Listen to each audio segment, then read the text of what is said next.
Last lecture में हम लोगों ने एनालॉजी देखी थी electric field, electric dipole and magnetic field, magnetic dipole में, बराबर। इससे पहले हमने एक टॉपिक स्टार्ट किया था जिसका नाम था मैग्नेटिक डाइपोल। मैग्नेटिक डाइपोल क्या होता है वो हमने देखा, मैग्नेटिक डाइपोल मोमेंट क्या होता है वो भी हमने देखा, ठीक है। अब उसके आगे की कहानी हम देखने जा रहे हैं। अब जो टॉपिक हमको नेक्स्ट स्टार्ट करना है वो है टॉर्क। क्या देखना हमको? टॉर्क। हमने एक ऐसी रिलेशन, शायद अगर आपको याद होगा तो इलेक्ट्रिक फील्ड के लिए निकाले थे। Torque acting on a dipole kept in uniform magnetic field, sorry uniform electric field, वहां पे वो था टॉर्क का फॉर्मूला, ठीक है। हाँ, आप लोग ने नहीं निकाले थे, वो 11th में है टॉर्क का। हमने यहाँ पे पोटेंशियल एनर्जी का फॉर्मूला निकाले थे, उसमें टॉर्क का फॉर्मूला यूज हुआ था, ठीक है। तो जैसे इलेक्ट्रिक डाइपोल को अगर आप यूनिफॉर्म इलेक्ट्रिक फील्ड में रख दो और उसको थोड़ा सा डिस्प्लेसमेंट दो तो उसके ऊपर टॉर्क लगता है, उसी तरह अगर एक मैग्नेटिक डाइपोल को मैग्नेटिक फील्ड में रख दो और उसको थोड़ा सा डिस्प्लेसमेंट दो तो उस पर भी क्या लगता है? टॉर्क लगता है। And torque is responsible for which type of motion? Angular, यानी रोटेशनल मोशन करवाने के लिए हमको क्या चाहिए? टॉर्क। तो अगर किसी चीज को रोटेट करवाना है तो वहां हमको क्या लगाना पड़ेगा? टॉर्क। क्या लगाना पड़ेगा? तो अब ये टॉर्क का कंसेप्ट क्यों पढ़ रहे हैं तो आप समझो ना। मैग्नेटिक, अब ये जो टॉर्क लग रहा है किसमें, कौन सी फील्ड में लगेगा? Magnetic field. ये अगर कंसेप्ट आपको समझ में आ गया तो आप खुद एक मोटर बना सकते हो, ठीक है। उसके अंदर भी बहुत सारे करंट कैरिंग लूप होते हैं, डाइपोल होते हैं, ठीक है। Current carrying loop act as a dipole, ठीक है। उसके ऊपर जब टॉर्क लगता है तो वो घूमने लगता है। टॉर्क क्या करेगा? घुमाएगा ही ना, रोटेट करवाएगा किसी चीज को, बराबर। तो ये समझ में आएगा कि टॉर्क कितना होता है, कैसे लगता है, तो आपको समझ में आएगा जो भी ये रोटेशनल मोशन करती है चीजें जो कि मैग्नेटिक इफेक्ट पे काम करती है वो एक्चुअल में उनका वर्किंग कैसा है। जैसे कि इलेक्ट्रिक मोटर, ठीक है, जनरेटर, इन सब में मैग्नेटिक फील्ड का ही यूज होता है या मैग्नेटिक इफेक्ट का ही एप्लीकेशन हो रहा है, ठीक है, ठीक है। तो पहले समझते हैं हम लोग एक लूप को लेके। लेट से लूप कैसा भी हो सकता है, जरूरी नहीं सर्कल ही लूप हो। लूप यानी क्लोज शेप होना चाहिए, उसका स्टार्ट पॉइंट वही होना चाहिए जो उसका एंड पॉइंट है, ठीक है। तो मैं यहाँ पे एक रेक्टेंगुलर लूप ले रहा हूँ, ठीक है। इसको मैंने नाम दे दिया A B C D, clear है? हाँ, इसकी जो ये वाली लेंथ है इसको मैं A से रिप्रेजेंट कर रहा हूँ और इसकी जो ये वाली लेंथ है इसको मैं B से रिप्रेजेंट कर रहा हूँ। ये एक टर्न, मैंने एक कंडक्टर लिया, कॉपर की एक वायर लिया, उसको मैंने मोड़ दिया, ठीक है। हाँ, अब इस कॉपर की वायर में से करंट फ्लो कर हो रहा है, high amount of current flow हो रहा है। वो क्लियर है? ना समझ में आया? ना समझ में आया? ठीक है।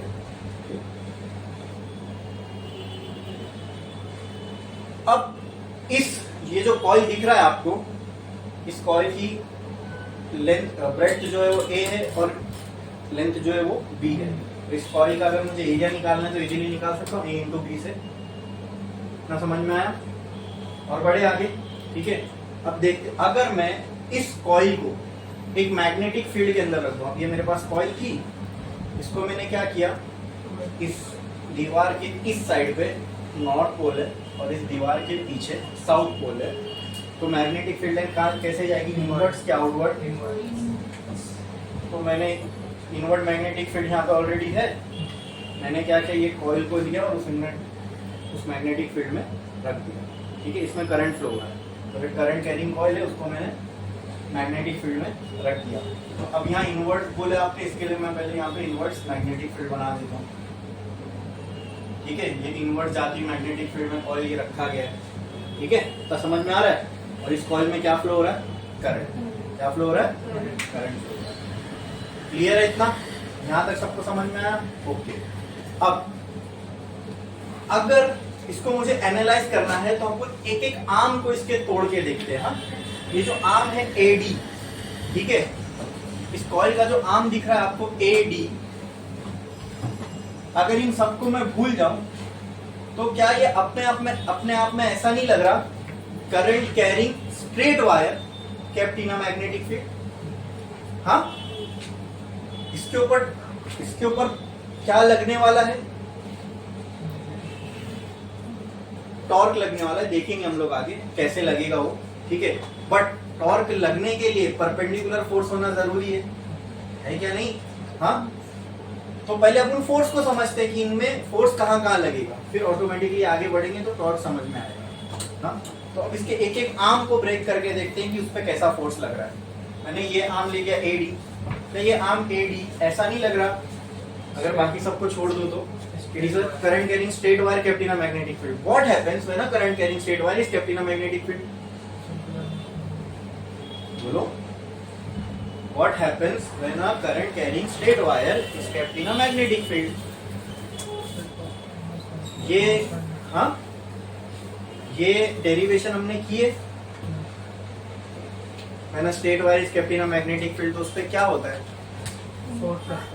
बस ना, और क्या।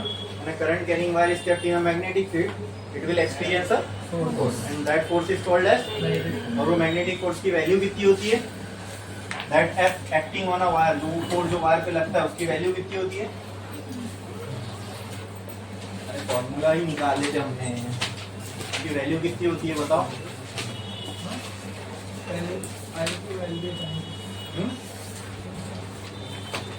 फोर्स कितनी, ILB sin theta, very good, ILB sin theta.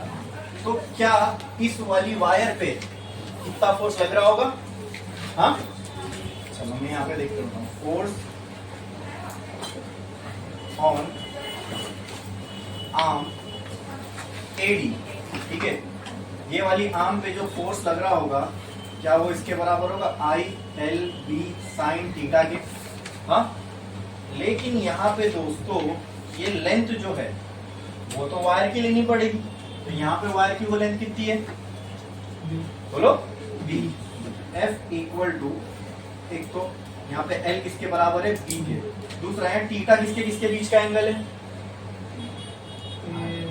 Theta is the angle between,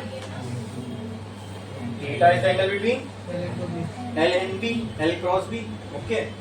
तो लेंथ का डायरेक्शन किसके डायरेक्शन में ले लोगे, करंट के, तो ये हो गया लेंथ का डायरेक्शन। मैग्नेटिक फील्ड का डायरेक्शन कहाँ है, इनवर्स, यानी ऐसे, तो यहाँ पे L और B के बीच में एंगल कितना है, थीटा 90 डिग्री, ठीक है। तो theta equal to 90 degree, therefore sin 90 will be 1। तो ये रिलेशन में क्या बच जाएगा बोलो, F will be equal to FAB लिख देता हूँ सर इसको, फोर्स ऑन आर्म AB कितना हो जाएगा, IB small b into capital A, ठीक है। इतना फोर्स लगेगा आर्म AB पे, बराबर। कौन से डायरेक्शन में लगेगा, उसको तो डायरेक्शन भी होता है ना, कौन से डायरेक्शन में लगेगा, हाँ AD,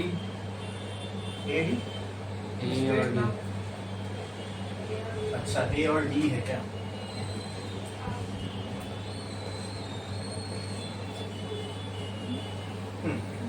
तो फोर्स का डायरेक्शन भी होगा, वो भी निकालना पड़ेगा। तो कहाँ रहेगा फोर्स का डायरेक्शन, कैसे निकालेंगे, right hand palm rule. Current के डायरेक्शन में थंब रखो तो ऊपर है, मैग्नेटिक फील्ड के डायरेक्शन में फिंगर्स कर दो अंदर है, पाम कहाँ फेस कर रहा है, लेफ्ट साइड। तो यहाँ पे इस आर्म पे जो फोर्स लगेगा किस डायरेक्शन में लगेगा, मतलब FAB। क्लियर है, समझ में आया, ओके। सिमिलरली जब इसके लिए निकालेंगे BC के लिए, तो पहले फोर्स का डायरेक्शन देख लो, करंट का direction downward, magnetic field inward, तो पाम का फेस कर रहा है राइट साइड, तो यहाँ पे जो फोर्स का डायरेक्शन होगा वो यहाँ होगा FBC। क्लियर है? अब इसके लिए भी ये डिफाइन करूंगा तो यहाँ पे लेंथ का डायरेक्शन ये मैग्नेटिक फील्ड का है, यहाँ पे भी थीटा कितना आएगा 90 और यहाँ भी लेंथ किसके बराबर है B के। तो similarly FBC will be equal to IB into B। मतलब यहाँ से देख के अपने को समझ में आया FAD is equal to FBC। और अगर वेक्टर फॉर्म में लिखूं तो FAB vector is equal to minus of F। क्यों माइनस साइन लगाया? क्योंकि ये इक्वल तो है लेकिन दोनों डायरेक्शन में अपोजिट है, इक्वल एंड अपोजिट। बोलो क्लियर है? ये समझ में आया कि नहीं आया? पक्का? बढ़े आगे? ठीक है। अब फोर्स ऑन आर्म AB देखते हैं। आर्म AB, क्या आर्म AB भी एक करंट कैरिंग स्टेट वायर ही है जो मैग्नेटिक फील्ड में रखी गई है? हाँ, तो उस पे भी क्या फोर्स लगेगा? कितना लगेगा? बोलो। आर्म AB कितना लगेगा? ILB sign theta. अब यहाँ पे थीटा चेक करो, ये हो गया लेंथ का डायरेक्शन, ये हो गया मैग्नेटिक फील्ड का डायरेक्शन, ये हो गई लेंथ, ये हो गई मैग्नेटिक फील्ड। यहाँ पर भी दोनों के बीच में एंगल कितना है? समझ में आ रहा है ना ये कैसे 90 है? तो यहाँ पे थीटा कितना है? पहले यहाँ तो लेंथ जो होगी वो किसके बराबर होगी? A के। यहाँ थीटा किसके बराबर है? Therefore sin 90 will be equal to, तो F force on arm AB कितना आ जाएगा? IAB। बोलो इतना क्लियर है? ये समझ में आया? इसमें किसी को कोई डाउट है? पक्का? सिमिलरली जब CD निकालोगे तो वो भी यही आएगा। Similarly force on arm CD will be equal to IAB। तो यहाँ से क्या समझ में आ रहा है अपने को देख के? FAB is equal to FCD magnitude form में, और अगर वेक्टर फॉर्म में देखे इसको तो ये समझ में आ रहा है माइनस ऑफ FCD। दोनों इक्वल तो है लेकिन अपोजिट है डायरेक्शन। तो जब दो इक्वल एंड अपोजिट फोर्स एक ही लाइन ऑफ एक्शन पे लग रहे हो तो दोनों एक दूसरे को क्या कर देंगे? कैंसल आउट कर देंगे। ठीक है, पेन बताओ एक मिनट। जहाँ पे फोर्स जो लग रहा है इस आर्म पे और इस आर्म पे, ये वाले आर्म पे इस डायरेक्शन में लग रहा है, ये वाले आर्म पे इस डायरेक्शन में लग रहा है, और दोनों इक्वल है और अपोजिट है और सेम लाइन ऑफ एक्शन पे लग रहे हैं। मतलब ये भी इसी लाइन पे लग रहा है जो ये वाला फोर्स, यानी अगर मैं एक लाइन खींच दूं तो ये फोर्स भी उसी लाइन पे लग रहा है और ये फोर्स भी उसी लाइन पे लग रहा है, बट दोनों क्या है? Opposite in direction. और मैग्नीट्यूड में दोनों क्या है? इक्वल। तो दोनों फोर्सेस एक दूसरे को क्या कर देंगे? कैंसल। तो ठीक है, ये दोनों एक दूसरे को कैंसिल कर देंगे, तो यहाँ तो कोई फोर्स नहीं लग रहा। ठीक है, अब ये दोनों फोर्स, अब यहाँ से अगर मैं एक लाइन खींच दूं और उस लाइन पे इस साइड पे एक फोर्स लगा दूं, इस साइड पे ये फोर्स लगा दूं, तो ये दोनों फोर्स भी एक दूसरे को क्या कर रहे हैं? क्योंकि ये दोनों अपोजिट डायरेक्शन में और दोनों मैग्नीट्यूड में क्या है, तो ये दोनों फोर्स भी क्या कर देंगे? एक दूसरे को बोलो कैंसिल आउट कर देंगे। क्या कर देंगे? Cancel out. तो एक मिनट बुक बताओ। अब देखो, ये है वो लूप, ठीक है, समझो इसके बॉर्डर पे वायर है और ये है वो लूप। अब ये लूप में इस डायरेक्शन में एक फोर्स लग रहा है, इस डायरेक्शन में एक फोर्स, इस डायरेक्शन में एक फोर्स, इस डायरेक्शन में। मुझे बताओ net force acting on this loop कितना होगा? ये पूरे लूप पे जो फोर्स लग रहा है वो कितना होगा? नेट फोर्स 0, क्योंकि ये दोनों एक दूसरे को कैंसिल कर रहे हैं, ये दोनों एक दूसरे को कैंसिल कर रहे हैं। तो यहाँ मैं बोल सकता हूं the net force acting on loop ABCDA is 0। यहाँ पे मैं बोल सकता हूँ F नेट जो है वो क्या है? 0 है। Net force, total force. ठीक है, आई बात समझ में?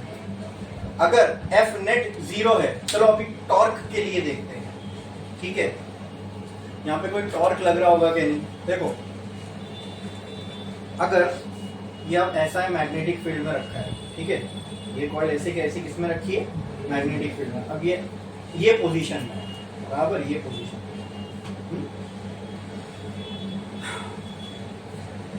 इस डायरेक्शन में force equal and opposite. Same line of action, ऊपर भी, तो उसकी वजह से नेट फोर्स क्या हो गया, 0। लेकिन अगर ये ऐसा होता तो अब जो यहाँ पे फोर्स लग रहा है और यहाँ पे फोर्स लग रहा है, अब भी ये दोनों इक्वल और अपोजिट है, अब भी ये दोनों इक्वल और, लेकिन क्या अभी एक दूसरे को कैंसिल करेंगे?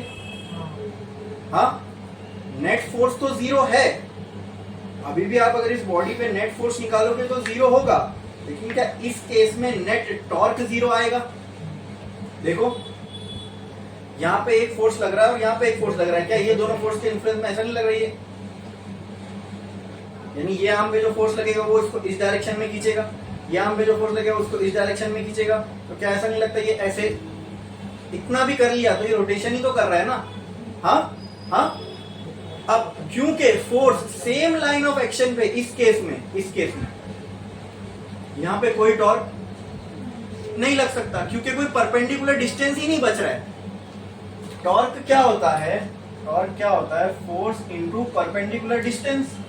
ठीक है, अब देखो जब मैं ये ऐसा पकड़ता हूं तो यहाँ पे जो फोर्स लग रहा है, ठीक है, ये परपेंडिकुलर डिस्टेंस है यहाँ पे ये, ठीक है, यहाँ फोर्स लग रहा है इतना, सेंटर तक इसके परपेंडिकुलर कुछ डिस्टेंस है।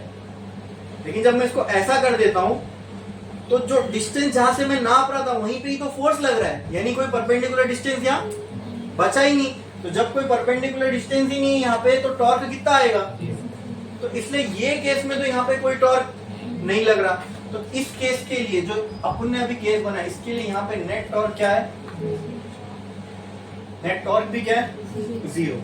ठीक है, लेकिन हमको तो टॉर्क निकालना है। अच्छा, अगर ये ऐसा ना होके मैग्नेट ये ऐसा रखा था, अब हमने क्या किया, इसको थोड़ा सा डिस्प्लेसमेंट दे दिया, यानी हमने इसको हाथ से थोड़ा सा डिस्प्लेसमेंट दे दिया ऐसे, तो अब क्या होगा? जैसे हमने इसको ऐसा डिस्प्लेसमेंट थोड़ा सा दे दिया, अब फोर्स का लाइन ऑफ एक्शन चेंज हो गया। अब ये दोनों तो अब भी सेम लाइन ऑफ एक्शन पे एक्ट कर रहे हैं, तो इसके और इसके वजह से अभी भी कोई मोशन नहीं होगा। देखो ना, जब मैंने इसको ऐसा घुमाया, ये ऊपर वाला भी यही लाइन पे है, नीचे वाला भी यही लाइन पे, घुमा रहा हूं तो भी ये ऊपर नीचे दोनों एक ही लाइन में अभी भी है। लेकिन इनके और इनके साथ क्या होगा? जैसे मैंने इनको थोड़ा सा डिस्प्लेस किया, ये वाला इस डायरेक्शन में लग रहा है, ये वाला इस डायरेक्शन में, तो क्या ये वाला इस डायरेक्शन में और ये वाला ये ऐसे घूमेगा। ये वाले आर्म पे जो फोर्स है वो इस डायरेक्शन में लग रहा है, तो क्या ये फोर्स इस आर्म को यहां ले जाना चाहेगा? ये वाले आर्म पे फोर्स इस डायरेक्शन में लग रहा है, तो क्या ये फोर्स इसको यहां ले जाना चाहेगा? अब दोनों एक साथ लग रहे हैं, यहाँ तो दोनों एक साथ लग रहे ना, ये यहां ले जाना चाह रहा है, ये यहां ले जाना चाह रहा है, तो दोनों फोर्स के एक साथ लगने से इस कॉइल पे रिजल्टेंट इफेक्ट क्या होगा? ये ऐसे रोटेट होगा कि नहीं होगा? ये आपको भी समझ में आ रहा है, आपकी इमेजिनेशन में भी बैठ रही है? बोलो पक्का? पक्का, इसमें किसी को कोई डाउट है? हाँ, क्या किया हमने? मैग्नेटिक फील्ड में इसको थोड़ा सा डिस्प्लेसमेंट दे दिया, बस थोड़ा सा डिस्प्लेसमेंट दे दिया। पूरा इतना क्लियर है? पूरा इतना क्लियर है? ये समझ में आ रहा है? इसमें किसी को कोई डाउट है? पक्का पक्का पक्का? बड़े आगे इसमें? ठीक है, अब मेरे को यहाँ इसको बनाना है।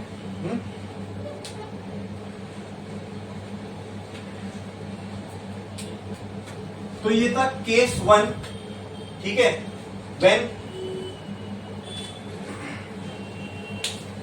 ये था केस 1 जब कोई डिस्प्लेसमेंट नहीं दे रहे, ठीक है, मतलब जो एरिया है, एरिया अगर मैं इसका एरिया निकालूं A इंटू बी, तो मुझे बताओ इसका एरिया वेक्टर कहां होगा? बोलो।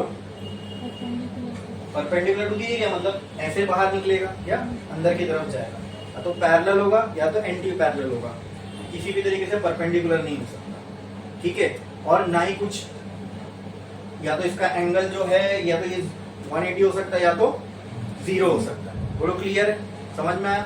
ठीक है, तो पहला केस वो लिया हमने, पहला केस हमने वो एनालाइज किया जहां पर कोई डिस्प्लेसमेंट नहीं हो रहा है, ठीक है। इस वक्त कॉइल पे हमने कोई डिस्प्लेसमेंट दिया क्या? नहीं, ठीक है। ये कॉइल एज इट इज कहाँ रखी हुई है? मैग्नेटिक फील्ड में, और इसमें से क्या फ्लो हो रहा है? करंट फ्लो हो रहा है, ठीक है।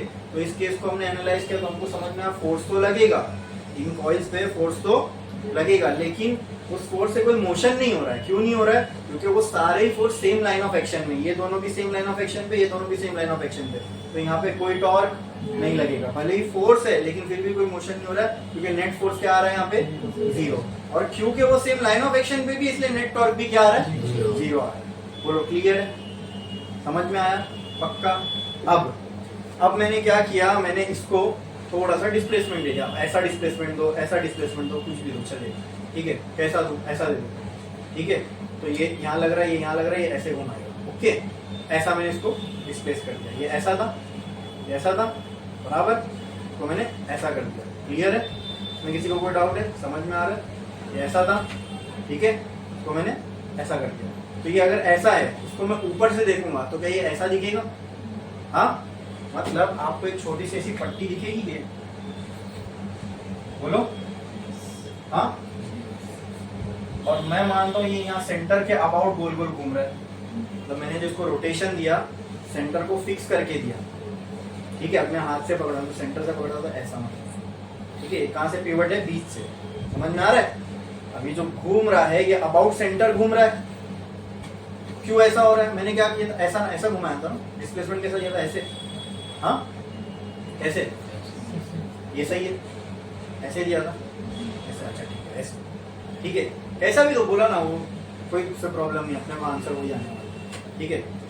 ऐसा मैंने डिस्प्लेस किया। जब ये स्ट्रेट रखा हुआ था तो मैंने आपको बताया ये इनिशियल पोजीशन है इसकी। ये क्या है? तो इनिशियल पोजीशन क्या दिख रही है आपको? अगर आप ऊपर से देखोगे तो ऐसी, समझ में आया? स्ट्रेट। अब मैंने इसको क्या कर दिया? थोड़ा सा डिस्प्लेसमेंट दे दिया।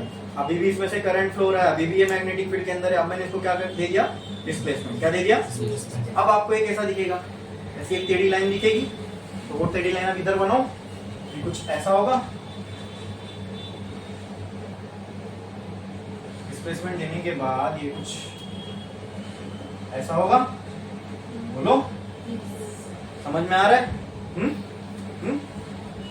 क्या इसने हॉरिजॉन्टल से इतना थीटा कवर किया?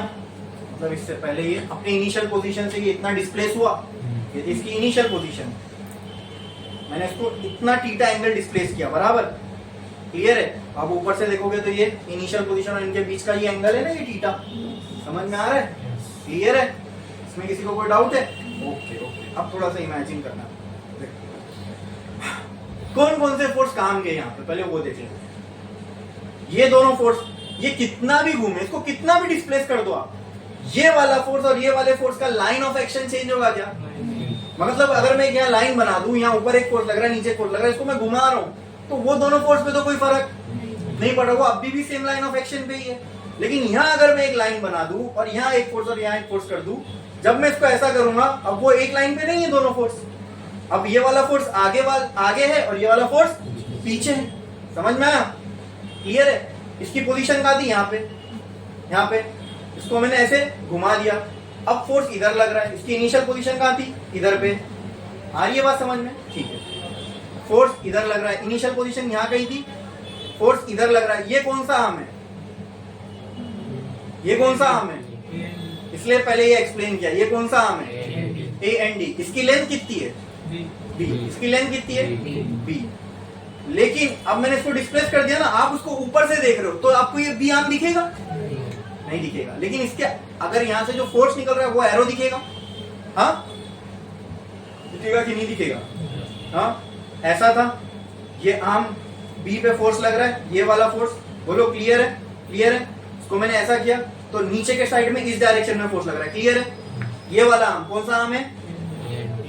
A and D. इस पे फोर्स कहां लग रहा है? इस डायरेक्शन में। इसको मैंने यहाँ डिस्प्लेस किया, अभी भी फोर्स कहां लग रहा है? इस डायरेक्शन में। इसको मैंने ऐसा कर दिया, अभी भी फोर्स कहां लग रहा है? तो क्या मैं इसको यहाँ पे बना दूं, चलेगा? यहाँ पे एक फोर्स लग रहा है। बोलो क्लियर है? समझ में आया? इसमें किसी को कोई डाउट है? पक्का पक्का पक्का? ठीक है। यहाँ पे ये कौन सा आर्म है? क्या बीएनसी पे इस डायरेक्शन पे फोर्स लग रहा है? इसको मैंने डिस्प्लेस किया, अभी भी फोर्स यहाँ ही लग रहा है। अभी मैंने आपको ऐसा किया, अभी भी फोर्स इधर ही लग रहा है।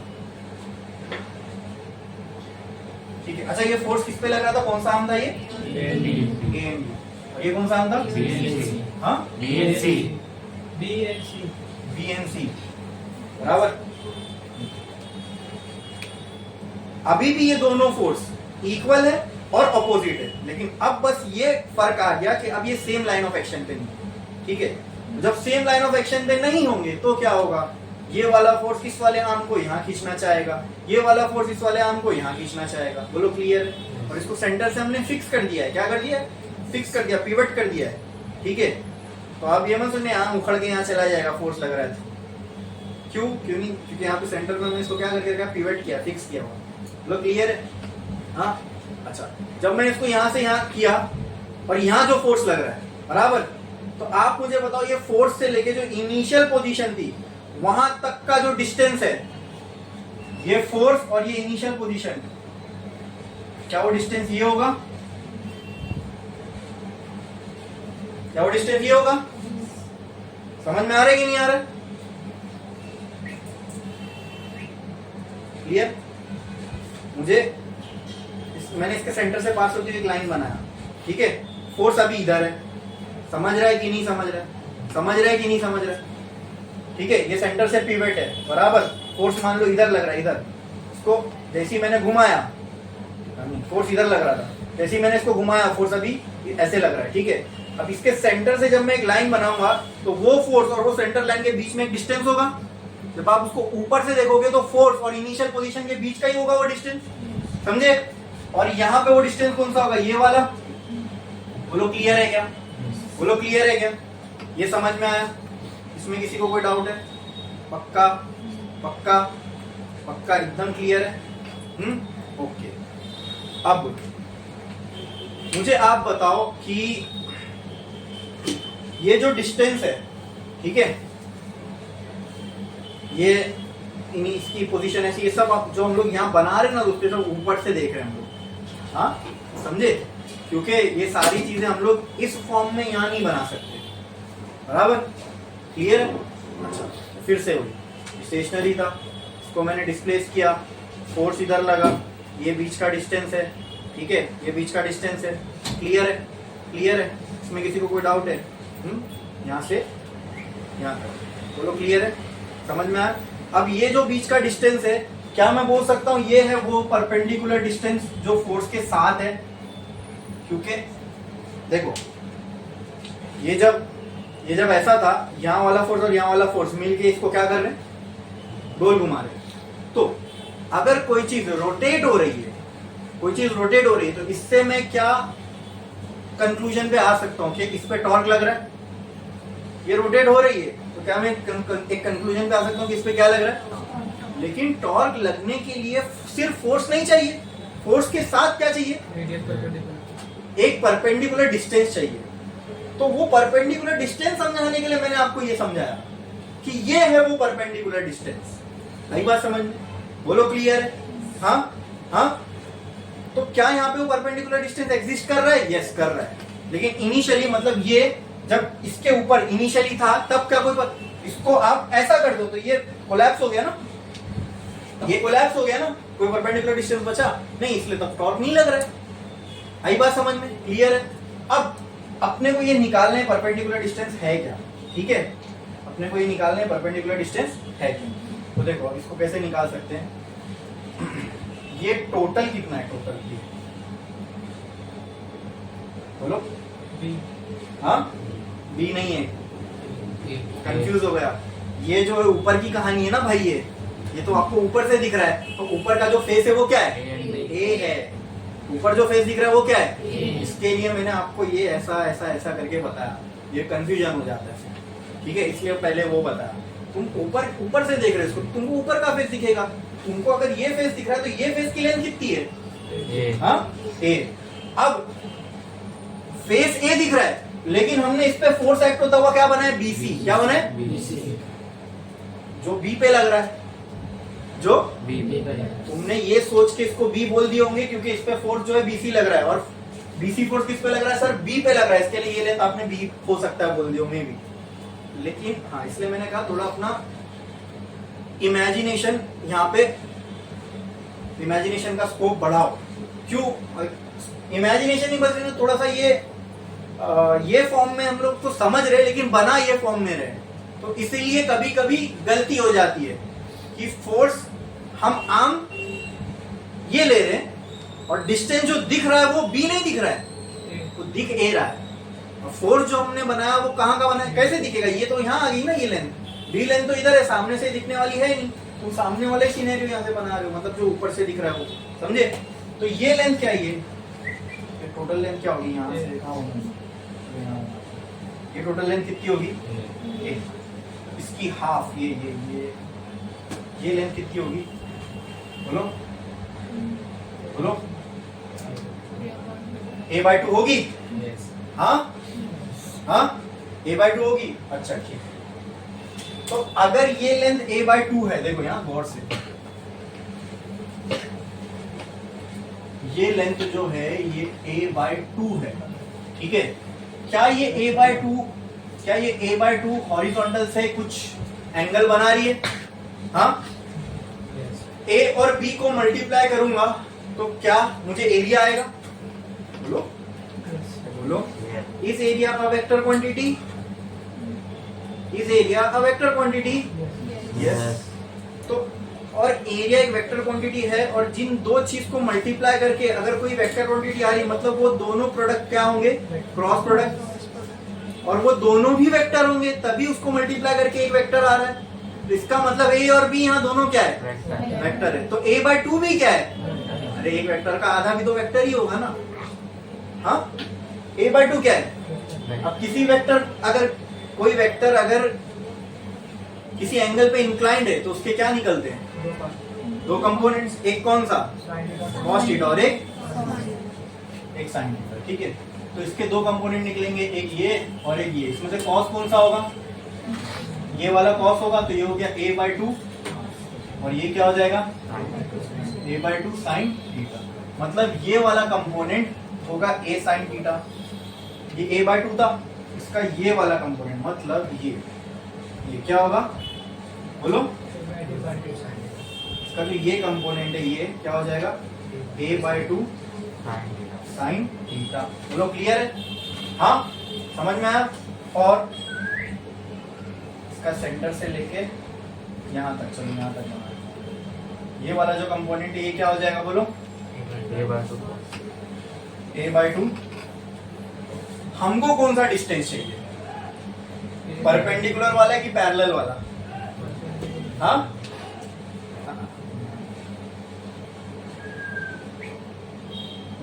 हमको कौन सा डिस्टेंस चाहिए, परपेंडिकुलर वाला कि पैरेलल वाला, यानी हमको ये वाला डिस्टेंस चाहिए टॉर्क बनाने के लिए कि ये वाला डिस्टेंस चाहिए, फर्स्ट वाला चाहिए कि सेकंड वाला चाहिए, फर्स्ट वाला।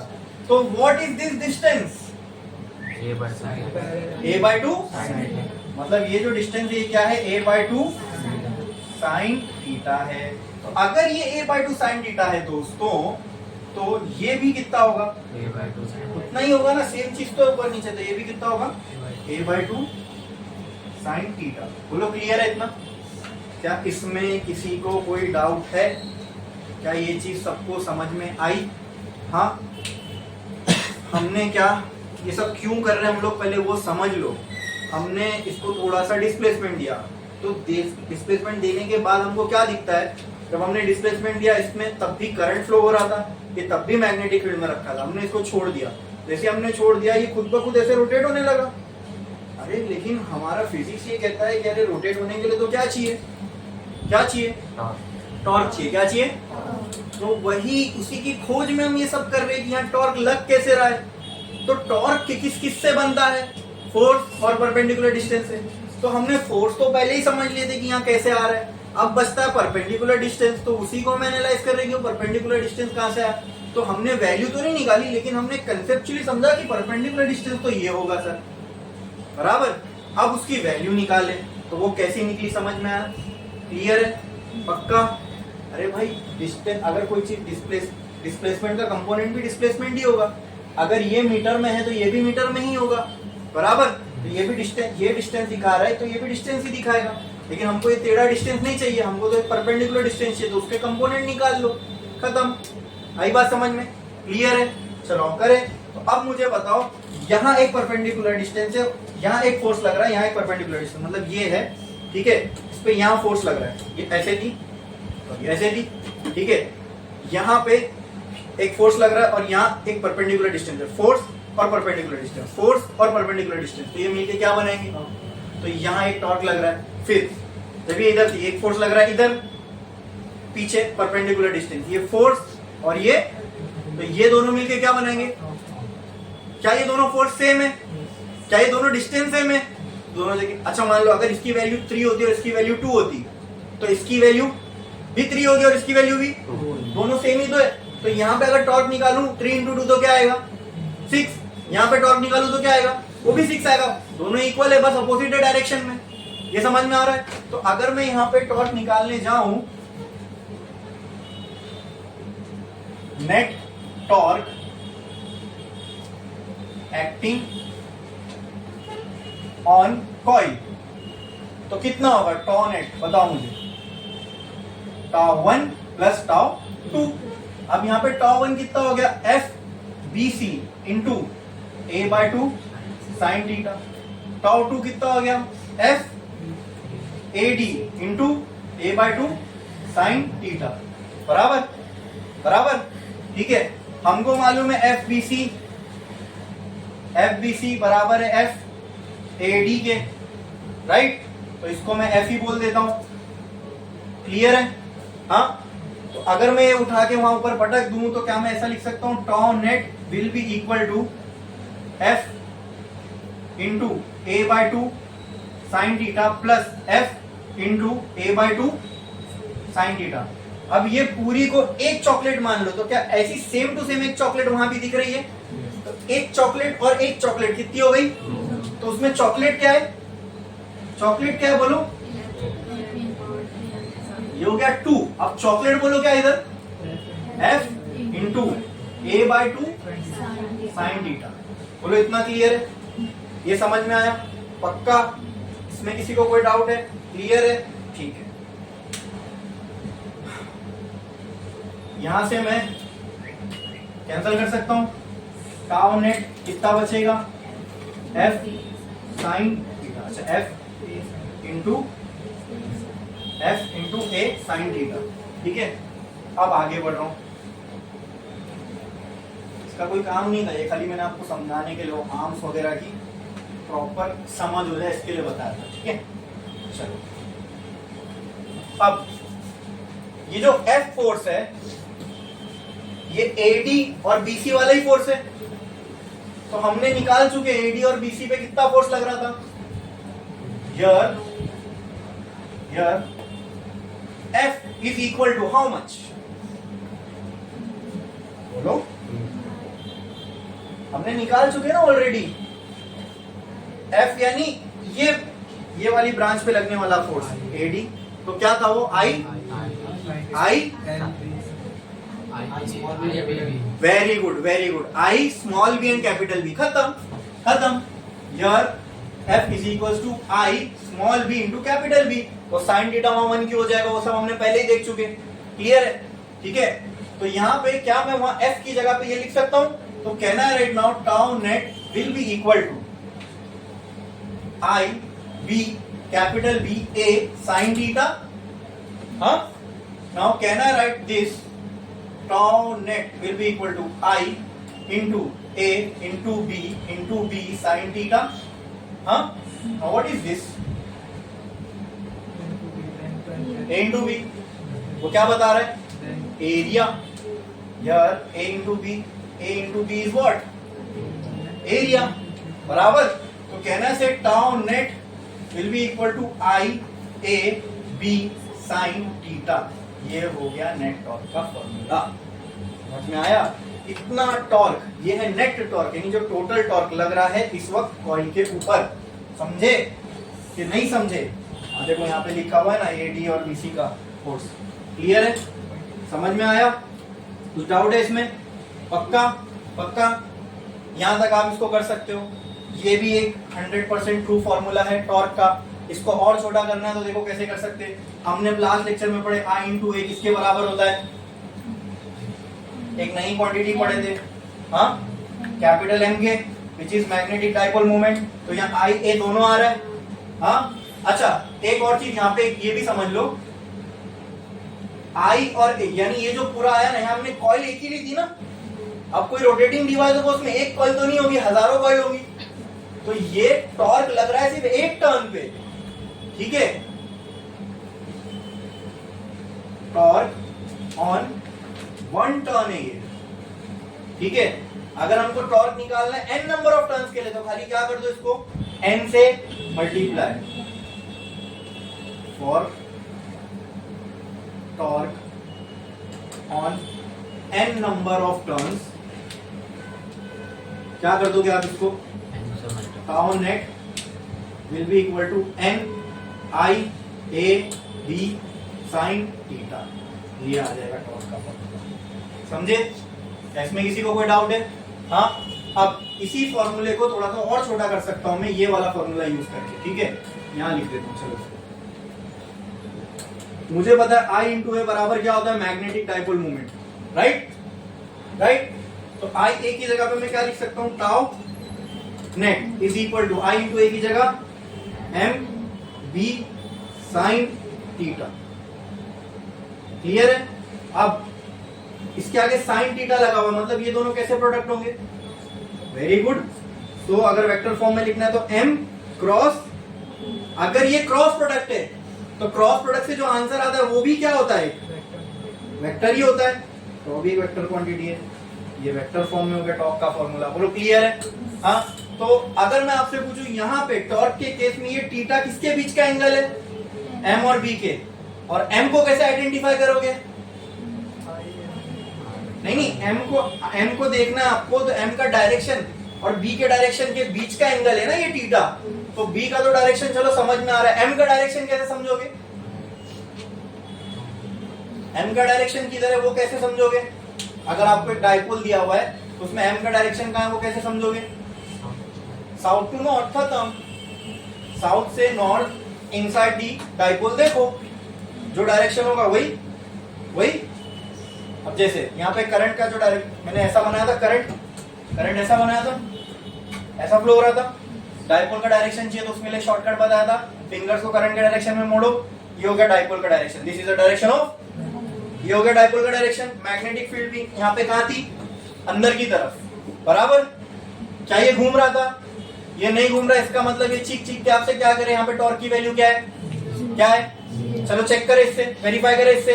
ये पोजीशन के लिए, ये पोजीशन के लिए, ये पोजीशन के लिए करंट ऐसे फ्लो हो रहा है, करंट ऐसे फ्लो हो रहा है, तो मैग्नेटिक मोमेंट का आपको डायरेक्शन बताओ, करंट के डायरेक्शन में उंगली को मोड़ो, मैग्नेटिक मोमेंट का डायरेक्शन इनसाइड, मैग्नेटिक मोमेंट का डायरेक्शन। और टॉर्क का फॉर्मूला ये कहता है कि m और b के बीच का जो एंगल है वो ये थीटा होगा। तो ये m का मैग्नेटिक फील्ड हमने अंदर ली थी, इन दोनों के बीच में एंगल कितना है, क्या है, पुट कर दो इस फॉर्मूले में। थीटा की वैल्यू 0, तो साइन 0, टॉर्क कितना आया, देखो ये केस के लिए बात हो रही है ना, ये केस के लिए टॉर्क कितना आया, 0। तो जो हमने अज्यूम किए थे, क्या हमारी इक्वेशन भी उसको जस्टिफाई कर रही है ना। ऐसे समझते फिजिक्स, समझ में आया, क्लियर है। प्रॉपर हमको वो चीज जो हम सोच रहे थे, हमने देखे घूम रहा है, घूम क्यों रहा है, टॉर्क लग रहा है, वो टॉर्क का हमने रिलेशन निकाल लिया। हम बोल रहे थे इसलिए नहीं हो रहा था, वो हो रहा था इसलिए हम इसको निकालने के, तो चेक किया, तो हाँ हमारी इक्वेशन जो हमने सोच के हमारे दिमाग से किया वो हमारी रियलिटी को जस्टिफाई कर रही है। आई बात समझ में, क्लियर है? इसमें किसी को कोई डाउट है यहाँ समझ में? आप इसकी एनालॉजी बताऊं, इलेक्ट्रिक फील्ड से, इसकी एनालॉजी बता दो इलेक्ट्रिक फील्ड से। मतलब आपको अगर दोनों में से अगर इलेक्ट्रिक डाइपोल के टॉर्क का फॉर्मूला पता है तो आप मैग्नेटिक का बना सकते हो, और अगर मैग्नेटिक का पता है तो इलेक्ट्रिक का बना सकते हो, ठीक है। किसी के पास वो नोट्स है जिसके अंदर हमने टॉर्क का फॉर्मूला यूज किए थे while deriving potential energy of a dipole.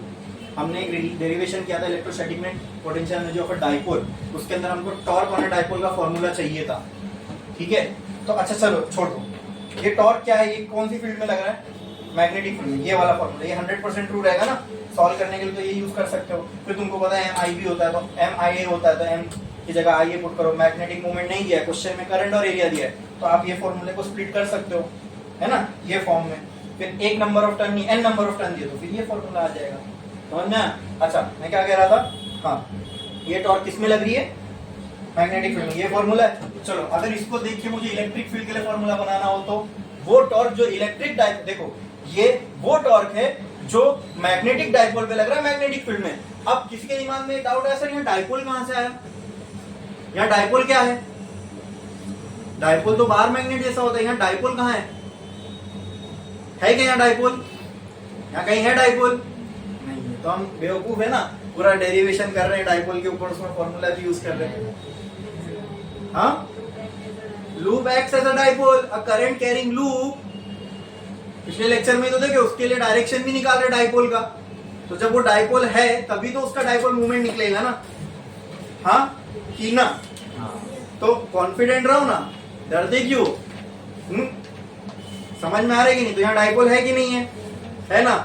तो कोई अगर कोई ऐसा डरा दे डाइपोल का, यहाँ तो कोई बाहर मैग्नेट है नहीं, बाहर मैग्नेट होता है डाइपोल, यहाँ तो कोई बाहर मैग्नेट है ही नहीं मैग्नेटिक फील्ड में, तो फिर तुमने कैसे बोल दिया कि यहाँ डाइपोल है? तो हमने डिस्कस कर चुके हैं कि करंट कैरिंग लूप क्यों होता है डाइपोल, वो भी बताया था। लूप के एक साइड पे साउथ पोल बनेगा, एक साइड पे नॉर्थ पोल बनेगा, तो जहां 2 पोल बन गए वो हो गया डाइपोल, खत्म, है ना? ठीक है, तो यहाँ डाइपोल है। ठीक है, तो ये फैक्ट तो पहले आपको मालूम होना चाहिए, तभी तो आप करोगे। तो डाइपोल ही नहीं तो फिर डेरिवेशन क्यों कर रहे हैं? ये एक मैग्नेटिक डाइपोल है जो मैग्नेटिक फील्ड में रखा गया है। अगर इसकी जगह एक इलेक्ट्रिक डाइपोल होता जो इलेक्ट्रिक फील्ड में रखा गया होता तो क्या उस पर भी टॉर्क लगता? बिल्कुल लगता। चलो उसके लिए एनालॉजी से फॉर्मूला निकाल लें। टॉर्क हमको इलेक्ट्रिक डाइपोल का निकालना है इलेक्ट्रिक फील्ड में। यहाँ कौन सा डाइपोल मोमेंट है? तो यहाँ कौन सा डाइपोल मोमेंट आएगा जो किससे रिप्रेजेंट करते हैं?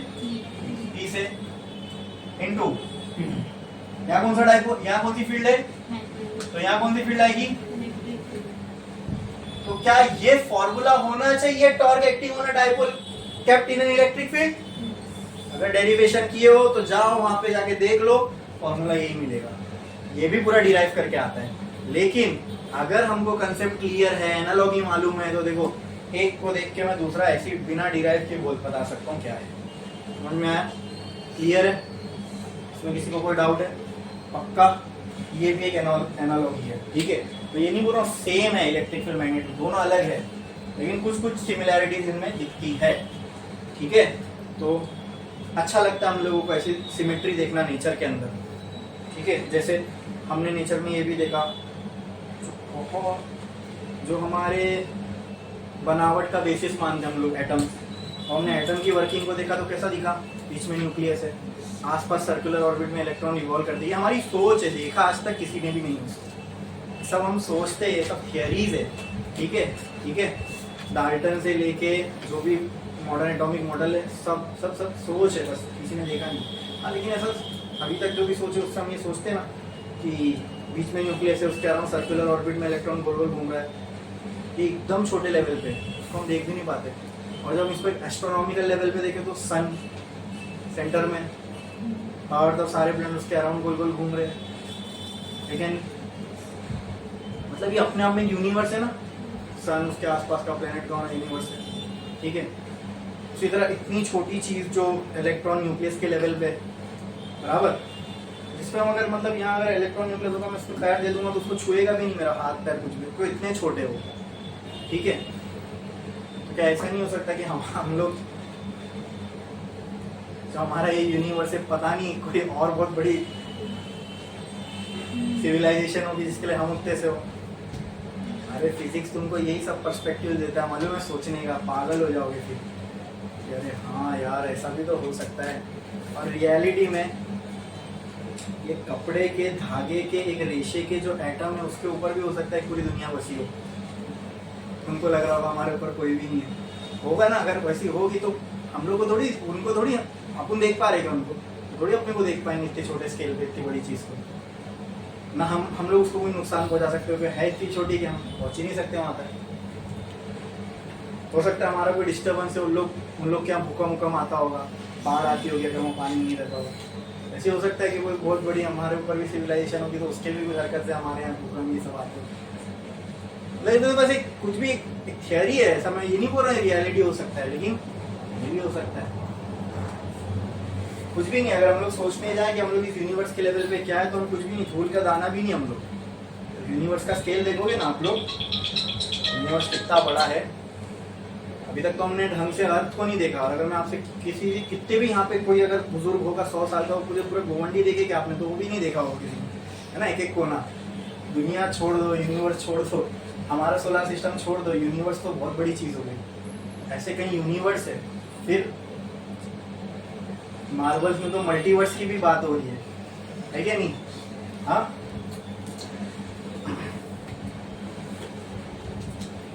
तो ये समझ में आया कि ये सिमिलैरिटी एनालॉजी कैसी है? हाँ, एनालॉजी हमने देखा, नेचर में हम देखते हैं कि बहुत सारी चीजें एनालॉगस में समझने में मजा आती है कि वहाँ भाई, तो उससे क्या होता है ना, कुछ कुछ चीजें हम अभी जैसे ये, अगर किसी को पता ही नहीं होता इलेक्ट्रिक फील्ड क्या, लेकिन एनालॉजी मालूम पड़ गई तो हमने बिना डिराइव किए हमने टॉर्क का फॉर्मूला निकाल लिया मैग्नेटिक फील्ड को देख के, समझे? तो इससे काम थोड़े से आसान हो जाते हैं अगर कहीं पे एनालॉजी मिल जाती है तो। ये नहीं बोल रहा मैं सिमिलर है, डिफरेंस है ना, electric field line close loop नहीं बनाती, मैग्नेटिक फील्ड बनाती है, डिफरेंसेस भी है। समझ में आ? Torque acting on a dipole kept in a magnetic field. बस यहाँ पे हम उस डाइपोल का नाम क्या दिए? Torque acting on a current carrying loop. ये एक करंट कैरिंग लूप है, उसका समझो। मैं बोला था ना मैं तुमको, कोई भी चीज कैसे घूमती है, कोई मोटर दुनिया का कोई भी कैसे घूमता है, ये प्रिंसिपल पे घूमता है, ठीक है? और अब आगे चल के तो ये प्रिंसिपल और यूज होने वाला है, क्यों बोलो? हाँ, क्योंकि हमारी जितनी भी रोड पे कार्स है, अभी इंजन को हटा के इलेक्ट्रिक हो रही है, और इलेक्ट्रिक कार को क्या ड्राइव करता है? Electric motor. वहां थोड़ी कोई इंजन है, वहां पे यही कॉइल, ये सारी चीजें। तो आप सोचो, जो आपके मैंने कहा था ना, जो भी चीज हम जब समझते हैं, फिर कोई दिमाग लगा के उस प्रिंसिपल पे कोई मशीन बनाता है, और वो कहीं ना कहीं फिर हमारी लाइफ को आसान करती है, ठीक है? तो यही जो आप प्रिंसिपल पढ़ रहे हो now, torque acting on a dipole kept in a magnetic field, right now her electric car के अंदर ये यूज हो रहा है, हर फैन के अंदर यूज हो रहा है, क्योंकि यहाँ भी एक मोटर लगी हुई है, ये घूम रहा है ना, यहाँ इस पे भी एक मोटर लगी हुई है, ठीक है?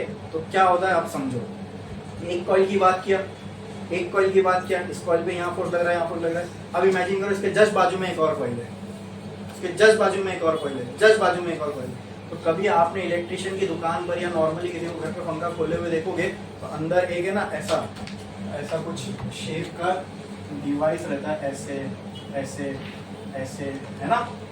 देखे हो क्या? यहाँ 4 नंबर रोड पे है, वो लेके बैठता है, उसका वाइंडिंग का काम है, 4 नंबर रोड पे। उसकी दुकान पे बाहर तुमको ऐसा पड़ा हुआ दिखेगा। अब इसको शेप क्यों ऐसा बनाया जाता है मालूम है? तो आप ऐसा देख के नहीं समझ पाओगे। इसका शेप बनाने का मकसद ये है कि जब कॉइल को वाउंड करे ना, तो वो बराबर रेक्टेंगल बने, बराबर रेक्टेंगल बने, जैसे ये जैसा हमने देखा था। अब एक रेक्टेंगल, और फिर उसको क्या करते हैं? उसको मैग्नेटिक फील्ड में रख देते हैं। अब जब, और फिर बटन जब चालू करते हो आप, तो इन्हीं कॉइल में से क्या फ्लो होता है? Current. Now it become a current carrying coil kept in a magnetic field. जब इस इक्वेशन में करंट 0 है, तो पूरा टॉर्क क्या हो जाएगा? 0 ना। जब करंट फ्लो होने लगेगा, तभी तो मैग्नेटिक फील्ड के अगेंस्ट में ये काम करेगा, बराबर? तो अब मैंने आपको तो एक ही कॉइल का पता है, एक कॉइल पे लग रहा है, उसके जस्ट बाजू में एक कॉइल है, जस्ट बाजू में, ऐसे हजारों कॉइल है, हजारों के फोर्स मल्टीप्लाई नहीं हो जाएंगे? हाँ, अभी एक कॉइल जैसे घूम रहा है, वैसे सारे कॉइल घूमेंगे, और जब सारे कॉइल घूमने की कोशिश करेंगे, तो वो अपने साथ जो भी चीज उस पर आपने फिक्स किया उसको घुमाते रहेंगे। समझ में आया? यही है working principle of an motor. समझ में आया क्या? When a current carrying coil is placed in a magnetic field, it experiences a force.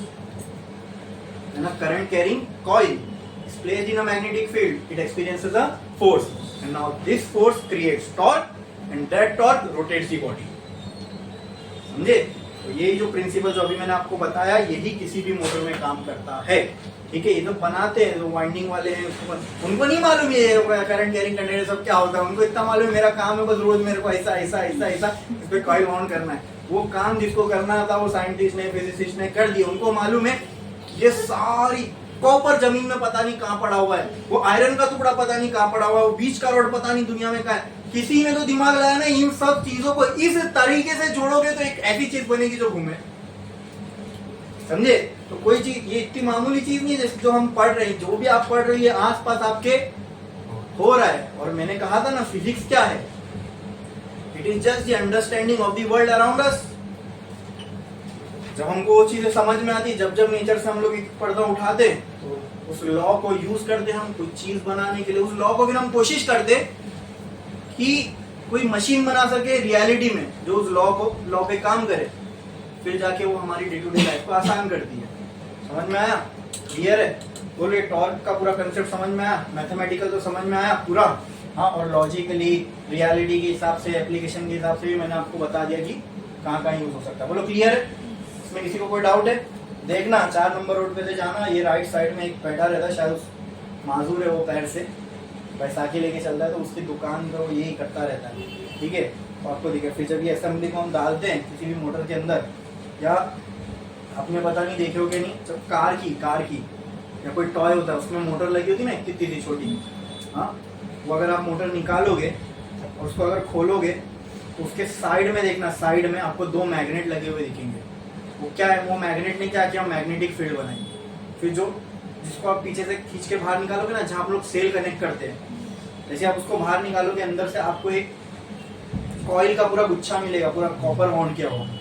जब आपने इसको अंदर डाला तो क्या किया, हमने कंडक्टर को रख दिया मैग्नेटिक फील्ड के अंदर, बट वो करंट कैरिंग कंडक्टर नहीं है, सिर्फ एक कंडक्टर है जो मैग्नेटिक फील्ड में रखा है। तो conductor in a magnetic field does not experience force, current carrying conductor kept in a magnetic field experience. जैसे आप सेल कनेक्ट करते हो तब घूमता है, क्यों? कि अब उसमें से करंट फ्लो हो गया। अब ये प्रिंसिपल पूरा मैच हो गया ना, current carrying conductor placed in a magnetic field, it experience a force, एक कॉइल पे फोर्स लगेगा, सारे मल्टीप्लाई होके फिर वो घूमना चालू होता है। समझे? छापोगे जल्दी।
Very good.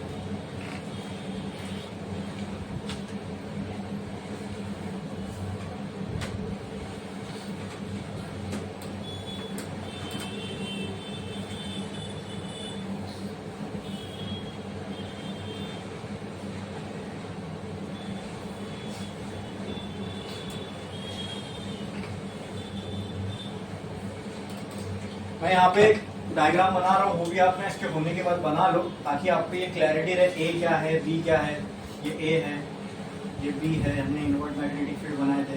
ये डायग्राम मालूम होना चाहिए तभी ये समझ में आएगा कि ये कैसे बना, ठीक है। और इसको हमने क्या दिया था, A B C D, current का डायरेक्शन हमने ऐसा माना, ठीक है।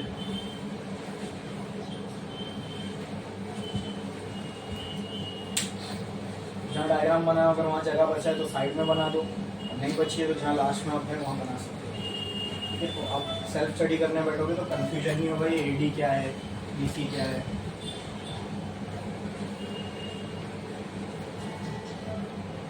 तो जल्दी जल्दी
हो गया लिख के।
बढ़े आगे।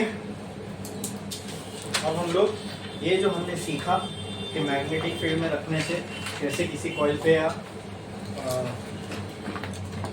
नंबर ऑफ कॉइल्स पे टॉर्क लगता है, इसको हम अभी अप्लाई करने वाले हैं, ठीक है। इसको अप्लाई करके, इसी नॉलेज को अप्लाई करके हमने एक डिवाइस बनाया। That device we are going to study, जो हमारे सिलेबस में है। उसका नाम है मूविंग कॉइल गैल्वेनोमीटर। क्या नाम है उसका? मूविंग कॉइल गैल्वेनोमीटर, ठीक है। अब गैल्वेनोमीटर क्या होता है, किसको मालूम है?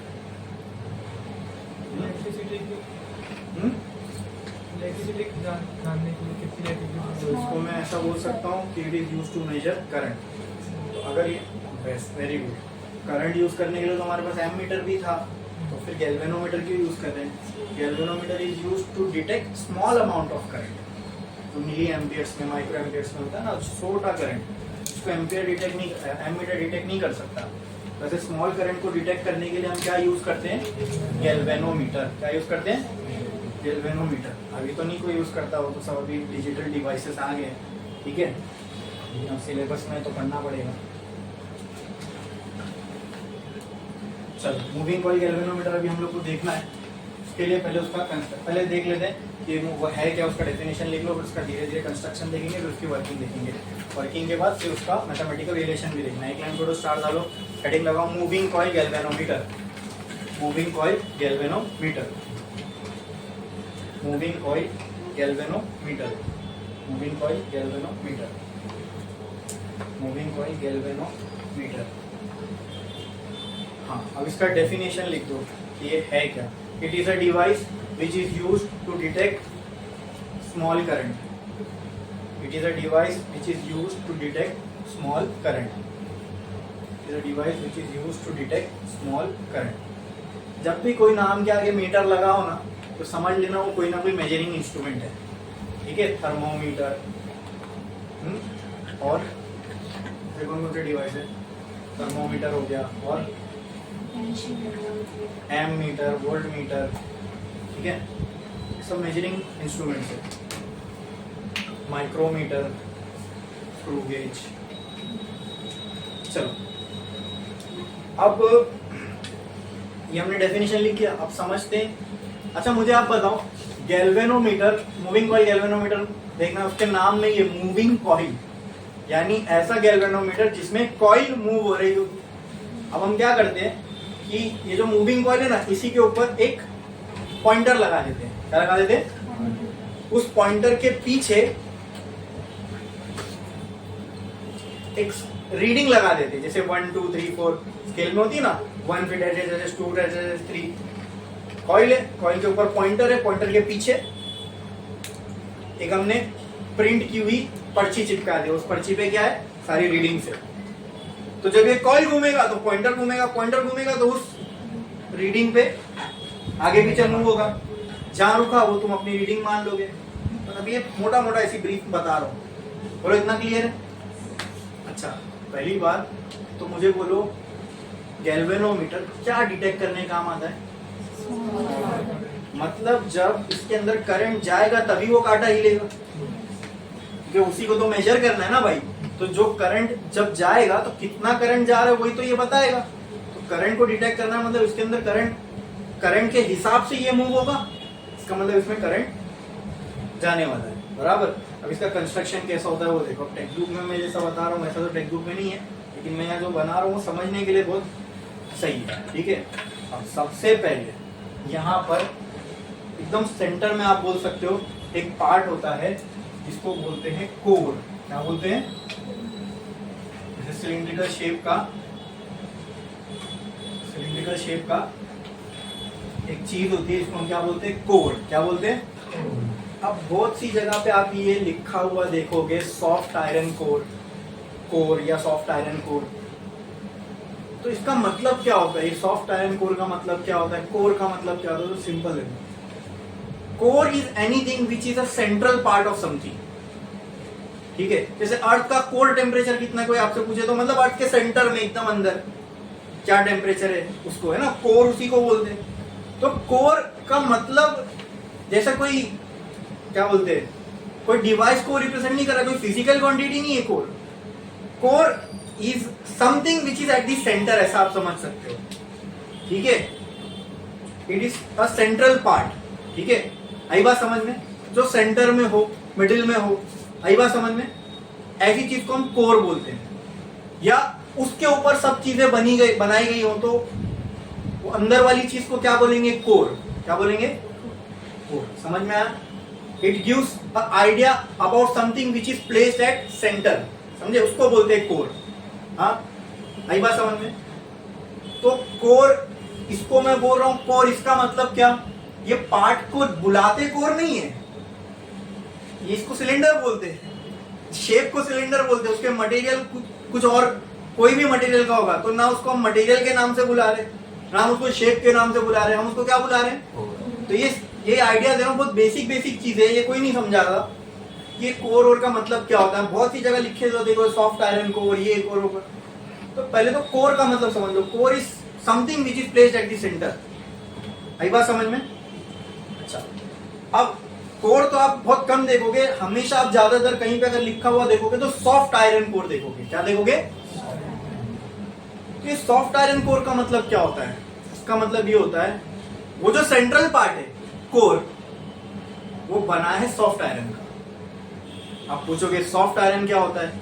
तो ऐसा आयरन जो सॉफ्ट हो, तो ऐसे आयरन को क्या बोलते हैं? Soft iron. समझ में आया? तो अगर वो सॉफ्ट है, ठीक है, तो उसको कैंची से, छुरी से कट कर सकते हैं ना, कैंची से काट सकते हैं, हाथ से मोड़ सकते हैं, नाम में ही है ना भाई, सॉफ्ट आयरन, ठीक है। तो सॉफ्ट आयरन है तो जाहिर सी बात है सॉफ्ट होगा। Something is soft which mean it is not hard. If it is not hard you can bend it, tear कुछ भी कर सकते हो ना। किसको? लोखंड को, आयरन को। हाँ नहीं भाई ऐसा नहीं है, ठीक है। सॉफ्ट आयरन का मतलब उसको लिटरल मीनिंग में मत ले लेना, सॉफ्ट आयरन का मतलब आयरन सॉफ्ट होगा, नहीं ऐसा नहीं। वो नाम उसको जो सॉफ्ट पढ़ा है ना, ये आपको तब समझ में आएगा जब आप मैग्नेटिज्म पढ़ोगे। वहां पे हम ferromagnetic, diamagnetic, ferromagnetic, diamagnetic, paramagnetic, ferromagnetic material पढ़ेंगे। फिर उस फेरोमैग्नेटिक मटेरियल के टाइप्स में आता है सॉफ्ट आयरन, ठीक है तो वो आयरन ही, उसको जो नाम सॉफ्ट पढ़ा ना, वो उसको मैग्नेटिज्म की एक प्रॉपर्टी की वजह से पढ़ा है। अब वो आपको तभी समझ में आएगा जब हम वो चैप्टर पढ़ेंगे, समझे। तो वो आयरन ऐसा नहीं कि नरम होता है, आयरन ही होता है, जैसे नॉर्मल आयरन होता है वैसे होता है, लेकिन उसको नाम सॉफ्ट आयरन हमने कुछ वजह से दिया, वो मैग्नेटिज्म से आपको समझ में आएगा, ठीक है। तो ये तो क्लियर हो गया कि सॉफ्ट आयरन सॉफ्ट नहीं होता, ठीक है, उसको नाम मैग्नेटिज्म की वजह से पढ़ा है। अच्छा, वो जो मटेरियल है बस उसको है वो आयरन का, उसको सॉफ्ट आयरन बोला ना मैंने, कुछ वजह से पढ़ा, वो वजह बाद में देखना है। वो मटेरियल क्या है? Soft iron. उस मटेरियल का नाम क्या है? अब ये जो सॉफ्ट आयरन मटेरियल है, सुनो मेरी बात, ये सॉफ्ट आयरन मटेरियल है, ये सेंट्रली प्लेस्ड है, इसलिए इसको नाम क्या पड़ गया? Soft iron core. यानी ऐसा कोर जो किससे बना है? एक मैग्नेटिक मटेरियल से, जिस मैग्नेटिक मटेरियल का नाम है सॉफ्ट आयरन। समझना है इसको सॉफ्ट आयरन कोर क्यों बोलते हैं? इसकी बहुत प्रॉपर्टी है। अभी देखो यहाँ पूरा मैग्नेटिज्म पढ़ रहे हैं, तो हमको ऐसा मटेरियल चाहिए जो बहुत अच्छे से मैग्नेटिज्म को अब्सॉर्ब करे, और सॉफ्ट आयरन उनमें से एक है। इसलिए एक फेरोमैग्नेटिक मटेरियल है, पढ़ेंगे हम लोग आगे, जो बहुत अच्छे से मैग्नेटिक प्रॉपर्टीज को अब्सॉर्ब कर लेता है, ठीक है। तो इसलिए हम यहाँ पे कौन सा मटेरियल यूज कर रहे हैं? बीच में हमने क्या रखा? Soft iron core. अब इस पूरे का मतलब मैंने समझा दिया। कोर मतलब something which is placed centrally, और ये सेंट्रल पार्ट बना है सॉफ्ट आयरन का, इसलिए हम लोग उसको क्या बोल रहे हैं? Soft iron core. अब अभी मैंने आपको एक सिलेंडर दे दिया ऐसी, वो सिलेंडर किसका बना हुआ है? सॉफ्ट आयरन का। किसका? अब मैं उसको बीच में रख रहा हूं, तो अब ये क्या हो गया? Soft iron core. अब मैंने कॉपर लाया दुकान से, अब मैं सिलेंडर के ऊपर ऐसे, जब मैं कॉपर वाइंड करूंगा तो रेक्टेंगल बनेगा क्या? नहीं। सिलेंडर के ऊपर जब आप कॉपर वाउंड करोगे तो ऑटोमेटिकली वो रेक्टेंगल ही बनेगा, जो हम देखे थे। समझ में आ रहा है? ठीक है। तो इसके ऊपर आपने क्या कर दी? ऐसे ऐसे ऐसे ऐसे ऐसे ऐसे करके क्या वाउंड किए? कॉपर की कॉइल्स, ठीक है। तो आपके पास ऊपर एक छेड़ा बचेगा, नीचे एक छेड़ा बचेगा, है ना? छेड़ा। तो ऊपर एक एंड मिला आपको कॉपर का, नीचे एक एंड मिला। आपने ऊपर से लपेटना चालू किए, लपेट के हो गया, जितनी टन आपको 1000 टन 2000 टन जितनी टन बनानी थी आपने बना दिए। ऊपर एक कॉपर, नीचे एक कॉपर, ऐसा छूटा हुआ है। क्लियर है? हाँ। अब हमने क्या किया, ये जो नीचे वाली वायर है इसके आगे एक स्प्रिंग लगा दिया। क्या लगा दिया? स्प्रिंग, ठीक है। अब स्प्रिंग का मतलब आगे समझ में आएगा, ठीक है। वही मतलब ये कॉपर की कॉइल थी, इसको जहां छूटी वहां से हमने छोटी सी स्प्रिंग लगा दी, और ऊपर जो कॉपर छूटा वहां से हमने इसको ये सप्लाई नहीं है, या आप वो समझ सकते हो जहां पे आपको करंट मेजर करना है, वहां पे दो एंड आपने वहां जोड़ दिए। जैसे अभी एक लाइन जा रही है, उसमें उसका करंट मेजर करना है, तो उस लाइन को आप कट करोगे, बीच में गैल्वेनोमीटर लगा दोगे, तो अब करंट गैल्वेनोमीटर के थ्रू होते हुए जाएगा। तो ये एक वायर, इसमें से करंट फ्लो हो रहा था, कितना नहीं छोटा सा करंट फ्लो हो रहा है, डिटेक्ट करना है, तो आपने वायर कट किया, बीच में गैल्वेनोमीटर लगा दिया। अब वो करंट किस में से जाएगा? तो ये वो है, इसमें से करंट जा रहा है, गैल्वेनोमीटर में से करंट जा रहा है। आई बोलो क्लियर है? ये घूमेगा क्या? ये घूमेगा क्या? क्या ये? अच्छा, ये करंट इसमें से फ्लो हो रहा है, अब ये बन गया क्या? Current carrying conductor. हाँ, तो घूमेगा ये। हाँ, वेरी गुड। कैसे घूमेगा बताओ? गोल गोल। अरे घूमेगा कि नहीं घूमेगा बताओ मेरे को पहले ये। क्या ये करंट कैरिंग कंडक्टर है? ये कंडक्टर है, इसमें से करंट फ्लो हो रहा है, यस। घूमेगा? क्यों नहीं घूमेगा? हाँ, वायर से ये कनेक्टेड है ना, ये जो करंट। हाँ, क्या? अरे जोर से बोलो क्या? एग्जैक्टली, मैग्नेटिक फील्ड नहीं है ना। स्टेटमेंट में मैंने क्या बताया था? मैंने एक काम करो, नोट करके ऊपर लिखो, principle of motor, principle of rotating motor, ऐसा लिखो, principle of rotating motor. Note करके ऊपर हेडिंग में कहीं भी लिखो, प्रिंसिपल ऑफ रोटेटिंग मोटर लिखो। When a current carrying conductor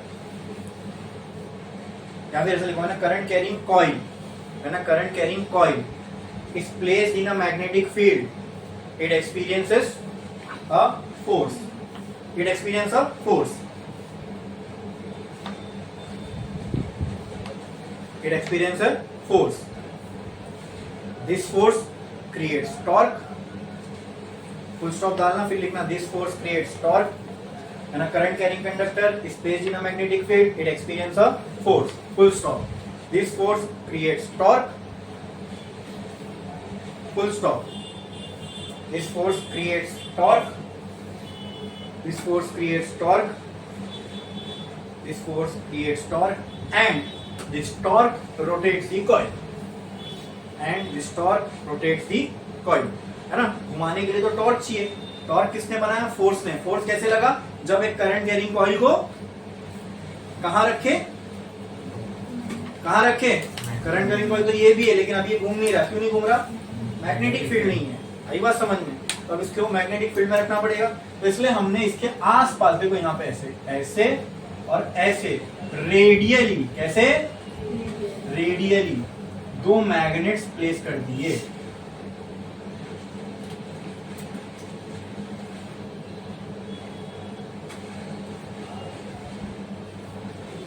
मतलब यहाँ पे मैग्नेट का होगा लेट से नॉर्थ साउथ, कुछ भी, एक जगह नॉर्थ एक जगह साउथ। अब रेडियली क्यों प्लेस कर रहे हैं तो समझो मेरी बात। जो मैग्नेटिक मोमेंट है जो, और ये या फिर ये भी आप बोल सकते हैं, ये यहां से देखो, यहां से, इससे अच्छा भी यहां से समझना। इस इक्वेशन को देखूं, जो थीटा किसके किसके बीच का एंगल है? ए और बी। मतलब अगर ए और बी, एरिया वेक्टर कहां देखा जाता है? एरिया से परपेंडिकुलर, ठीक है। अगर एरिया वेक्टर और बी में एंगल 90 है तभी ये 1 होगा, और अगर 0 है तो ये 0 हो जाएगा। तो ये हो गई कॉइल की एरिया, ठीक है। देखो यहाँ पे अगर ये कॉइल रखा गया ना, तो मैग्नेट ऐसा, आधा ऐसा है और आधा ऐसा है, पूरा कवर किया हुआ है पूरे सर्कल में उसको, एक साइड नॉर्थ और एक साइड साउथ। तो मैग्नेटिक फील्ड लाइन कहां से कहां जाएगी? नॉर्थ से साउथ, नॉर्थ से। अब ये हो गई मैग्नेटिक फील्ड लाइंस। अब मान लो कोई कॉइल ऐसा है, ऐसा, एक मिनट, एक कॉइल है वो ऐसा है, मैग्नेटिक फील्ड ऐसी है, तो एक कोई भी पॉइंट ले रहा हूं, नॉर्थ से साउथ ऐसी जा रही है। ये कॉइल के लिए तो ये 90 है, दूसरे वाले कॉइल के लिए जरूरी नहीं 90 हो, लेकिन यहाँ वाली फील्ड इस वाले कॉइल के लिए 90 होगी। नॉर्थ से अगर हम लोग इसको पूरा सिलिंड्रिकल फॉर्म में अगर हम लोग इसको यहाँ पे मैग्नेटिक फील्ड दे रहे हैं, तो कोई ना कोई कॉइल को एनी टाइम जो है एरिया से मैग्नेटिक फील्ड क्या रहेगी? परपेंडिकुलर। क्या रहेगी? अभी इस कॉइल के लिए हो सकता है, इस वाली कॉइल के लिए मैग्नेटिक फील्ड परपेंडिकुलर नहीं है, लेकिन इसके लिए है ना, फोर्स तो अब भी लगेगा ना। हाँ, तो आई बात समझ में? तो कोई भी टाइम पे ये जो थीटा है ना, थीटा, ये 0 नहीं होना चाहिए। अगर ये 0 हो गया तो टॉर्क कितना हो जाएगा? तो थीटा 0 ना हो, मैग्नेटिक फील्ड और एरिया वेक्टर के बीच में एंगल क्या रहे? 90 डिग्री हमेशा बना रहे, हमेशा। इसके लिए हमने जो मैग्नेट प्लेस किए वो कैसे किए? रेडियली। कैसे किए? रेडियली। समझ में आया? उसका रीजन समझ में आया? तभी ये चीज वर्क करेगी। अगर वो एरिया वेक्टर और मैग्नेटिक फील्ड, सीधी सी बात है ना भाई, पैरेलल हो गई तो ये 0 हो जाएगा। ये करने से कॉइल का एरिया हमेशा मैग्नेटिक फील्ड के साथ किसमें रहेगा? परपेंडिकुलर रहेगा। कैसा रहेगा? बोलो, क्लियर है? हाँ, अच्छा। अब अगर हम इसको ऊपर से देखें, ठीक है, ऊपर से देखिए, कॉइल नहीं दिखेगी ना, वो तो छुप जाएगी कोर के नीचे। अब वो डायग्राम टेक्स्ट बुक में अगर हम लोग उसको ऊपर से देखें तो आपको पहले तो क्या दिखेगा? ये दिखेगा,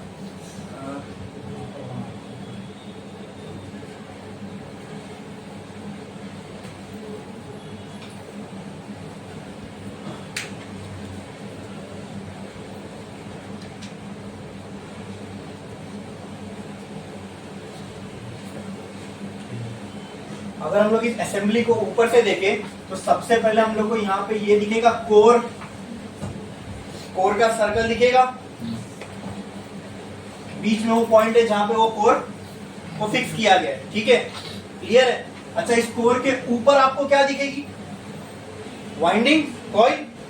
ये हो गई कॉइल कोर के ऊपर। बोलो, समझ में आ रहा है कि नहीं आ रहा? क्लियर है? फिर ऊपर से आप देख रहे हो तो कोर दिखा, कोर के ऊपर बंधी हुई वाइंडिंग दिख रही है ऐसे ऐसे, आजू बाजू में क्या है? मैग्नेट। तो ये मैग्नेट दिखेगा ऊपर से, अरे दिखेगा ना, ये तो मैंने बनाया हूँ, ठीक है। इसको कर दो नॉर्थ, इसको दे दो साउथ। बोलो क्लियर है? ये चीज समझ में आई? ठीक है। अब सिर्फ हमने क्या किया, हमने ना यहाँ ये जो सेंट्रल पार्ट था ना इसका, इसके ऊपर एक पॉइंटर लगा दिया। क्या लगा दिया?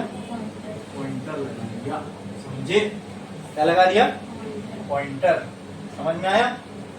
और इस पॉइंटर के नीचे हमने क्या रख दी? एक, बोलो, एक स्केल रख दी, इस पे रीडिंग्स है, तो एक प्रिंट आउट चिपका दिया जिस पे रीडिंग्स है। समझ में आ रहा है? ये क्लियर है? वो डायग्राम से ये जो मैंने बनाया अभी ये समझ में आया? ठीक है। अब वर्किंग समझो इसका। जब मैं इस गैल्वेनोमीटर को कोई लाइन में कनेक्ट करूं जिसमें से करंट फ्लो हो रहा है, तो अब वो गैल्वेनोमीटर में से फ्लो होने लगेगा। जब गैल्वेनोमीटर की कॉइल वायर में से करंट फ्लो होगा, मतलब ऐसा आएगा, ये इन कॉइल में से करंट फ्लो होगा, वो करंट ऐसा जाएगा। Now is this coil a current carrying conductor placed in a magnetic field? क्या अब ये कॉइल एक करंट कैरिंग कंडक्टर बन गई जो मैग्नेटिक फील्ड में प्लेस्ड है? तो so what will happen if a current carrying coil is placed in a magnetic field? What will happen? It will experience a force. That force will create torque, and that torque will rotate the coil. तो एक rotate होगी, दो rotate होगी, सब rotate होगी, तो ये जो पूरी असेंबली है, ये जो पूरा कोर है, घूमेगा। अब अगर ये कोर घूमेगा तो इसके ऊपर क्या लगा है? पॉइंटर। क्या ये पॉइंटर उसके साथ घूमेगा? यस। समझ में आ गया वर्किंग? समझ में आ गया वर्किंग? बस इतना ही आसान था, समझे? वो इसी प्रिंसिपल पे काम कर रहा है ना जो हमने भी पीछे देखे। हाँ, पूरा वर्किंग समझ में आ गया? ये पॉइंटर टॉर्क की वजह से हुआ, ये कोर घूमा, कोर के ऊपर हमने पॉइंटर लगाया। अब मतलब मान लो फर्स्ट टाइम पे हमने देखा करंट कम है, यानी एक एग्जांपल लो 1 माइक्रो एम्पियर, तो ये पॉइंटर यहां से यहां हिला। करंट जितना ज्यादा होगा कॉइल में उतनी ज्यादा टॉर्क बनेगा, क्योंकि टॉर्क का फॉर्मूला क्या था? I A B sine theta. Current जितना ज्यादा टॉर्क उतना ज्यादा, जितना ज्यादा करंट होगा उतना ज्यादा टॉर्क होगा, जितना ज्यादा टॉर्क होगा उतना ज्यादा ये, तो ज्यादा टॉर्क मतलब ज्यादा रीडिंग। समझ में आ रहा है कि नहीं आ रहा है? हाँ, ये सेंस भी बन रहा है कैसे वर्क कर रहा है ये? क्लियर है? पक्का? ओके। तो क्या ये हमने अप्लाई किए torque to obtain the reading? हाँ हाँ कि ना? तो कहना है से torque applied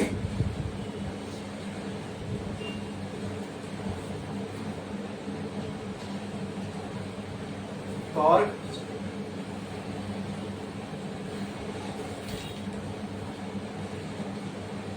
applied on galvanometer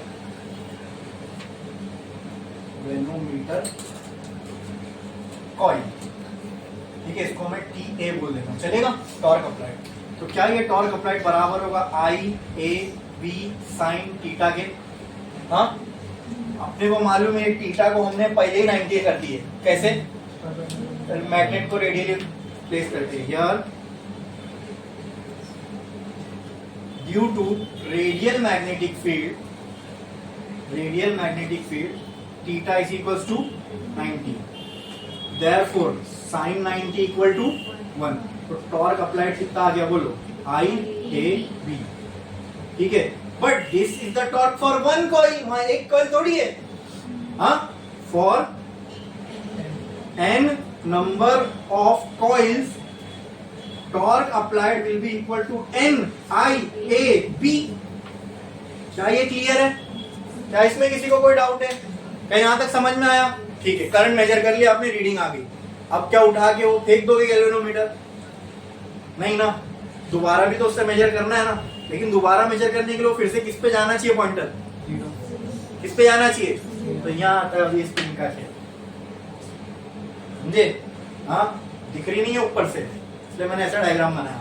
अब इसका वर्किंग समझो। जैसे जैसे ये ऐसा गोल गोल गोल गोल घूमेगा, क्या ये स्प्रिंग ऐसे अपने अंदर वो टॉर्क को रिस्टोर करती जाएगी?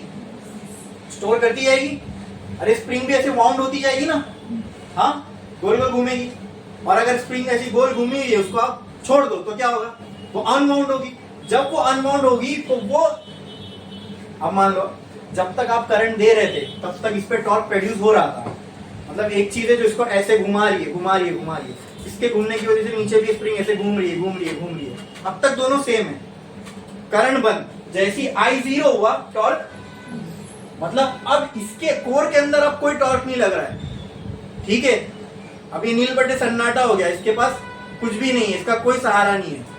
लेकिन नीचे तो स्प्रिंग बैठा हुआ, उसमें भरा पड़ा है टॉर्क। अब वो टॉर्क क्या होने लगेगा, स्प्रिंग जब अनवाइंड होगी तो कनेक्टेड है ना भाई ये कॉइल के साथ, जब ये स्प्रिंग अनवाइंड होने लगी, क्योंकि अब स्प्रिंग को रोकने वाला कोई नहीं है। यहाँ ऊपर टॉर्क था जो स्प्रिंग के साथ घूम रहा था, स्प्रिंग अनवाइंड होने जा रही थी, तो नहीं ये स्प्रिंग जा रही है पीछे, नहीं आगे जा रहा है, फिर पीछे, नहीं ये आगे लेके जा रहा है। अब जब यहाँ करंट जीरो हो गया, भाई मैं गैल्वेनोमीटर को जब निकाल दूंगा करंट से तो वापस जीरो पे आना चाहिए ना। इसने ऐसे शो किया, वापस ये जीरो पे आना चाहिए। तो जैसे हमने करंट से इसको हटाया, टॉर्क जीरो हो गया कॉइल के अंदर, लेकिन स्प्रिंग तो वाउंडेड थी ना। अब स्प्रिंग जब वापस अपनी इनिशियल मीन पोजीशन पे आना चाहेगी जब स्प्रिंग, तो वापस वो गोल घूमेगी, तो अपने साथ इसको भी तो गोल घुमाएगी ना। उसको हम सेट ही ऐसा करते हैं कि उसमें इतना टॉर्क प्रोड्यूस हो जाए, इसके बराबर का टॉर्क प्रोड्यूस हो जाए, जितना ये घूमा उतना इसमें भी टॉर्क आ जाए, बराबर। एग्जाम्पल, अगर ये 10 डिग्री घूमा तो यहाँ 10 की रीडिंग आई, तो स्प्रिंग भी 10 डिग्री घूमा। अब स्प्रिंग जब वापस जीरो पे आएगा तो वापस इसको 10 डिग्री पीछे लाएगा, मतलब ये फिर जीरो पे आ जाएगा। समझ में आया, क्लियर है, पक्का, इसमें किसी को कोई डाउट है, हाँ समझे। तो एक इक्विलिब्रियम कंडीशन, इक्विलिब्रियम कंडीशन का मतलब जब कांटा मूव नहीं हो रहा है, जब कांटा बिल्कुल मूव नहीं हो रहा है, तो अप्लाइड टॉर्क और रिस्टोरिंग टॉर्क क्या दोनों इक्वल होगा, इक्वल है जब भी तो मूव नहीं हो रहा है। अगर अप्लाइड ज्यादा होता तो कांटा आगे बढ़ता, स्प्रिंग का ज्यादा होता तो वो पीछे आता। समझ में आ रहा है। अच्छा, जो स्प्रिंग का टॉर्क है वो कौन से डायरेक्शन में, ये समझ में भी आ रहा होगा। स्प्रिंग वाउंड हो गई, अब स्प्रिंग जो टॉर्क लगाएगी वो अप्लाइड के डायरेक्शन में लगाएगी कि उल्टे डायरेक्शन में लगाएगी ना, बराबर। समझ में आया, ठीक है, ये क्लियर है।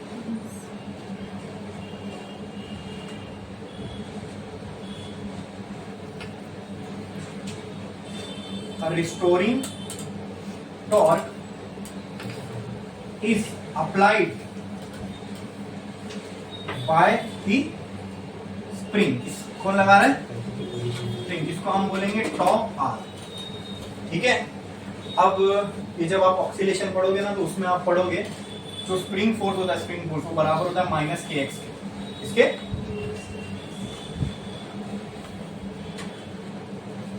एक स्प्रिंग मास सिस्टम है, इस सिस्टम पे आपने फोर्स लगाए, तो ये जो फोर्स है ना ये बराबर होता है, जो स्प्रिंग फोर्स यहाँ पे डेवलप होगा वो माइनस के एक्स के होगा। लेकिन ये फोर्स देखो लीनियर है, ये कैसा है, यहाँ पे फोर्स लीनियर लग रहा है क्या, नहीं, यहाँ पे कोई चीज, यहाँ मोशन लीनियर नहीं हो रहा है, यहाँ रोटेशनल हो रहा है। तो जहाँ रोटेशनल मोशन होता है वहाँ फोर्स नहीं लगता, फिर वहाँ क्या लगता है, टॉर्क। क्या लगता है, टॉर्क। तो हम इस फोर्स को टॉर्क में कैसे कन्वर्ट करें, देखो ये जो फोर्स है इसकी जगह पे क्या आ जाएगा, टॉर्क। ये लीनियर डिस्प्लेसमेंट है तो इसका एंगुलर में लाओगे तो क्या होगा, एंगल थीटा हो जाएगा ना। तो यहाँ थीटा को ना यूज करते हुए हम फाई यूज कर रहे हैं, क्या है, फाई, ठीक है। और ये जो यहाँ के है रोटेशन के लिए, इसको वो कांस्टेंट ही है, बस वहाँ के था लीनियर के लिए, तो रोटेशनल के लिए हमने क्या ले लिए, सी। क्या ले लिए, सी। अच्छा, ये डिफ्लेक्शन ही है, ये डिफ्लेक्शन ही जो है, जैसे मान लो इसकी इनिशियल पोजीशन ये थी, बाद में इधर आ गया, तो इतने थीटा से ये डिफ्लेक्ट हुआ ना, ये रीडिंग देता है हमको, ये रीडिंग देता है हमको। ये करंट जितना ज्यादा होगा उतना, वो देखेंगे अभी हम लगा के, चलो। तो ये स्प्रिंग की वजह से लगने वाला, ये तो फोर्स है स्प्रिंग की वजह से लगने वाला, तो हमको क्या चाहिए था, टॉर्क। तो हमने लीनियर वाले को रोटेशनल में कन्वर्ट किया तो हमें ये आ गया। तो अब रिस्टोरिंग टॉर्क किसके बराबर होगा, माइनस सी फाई। बोलो इतना क्लियर है, ये समझ में आया।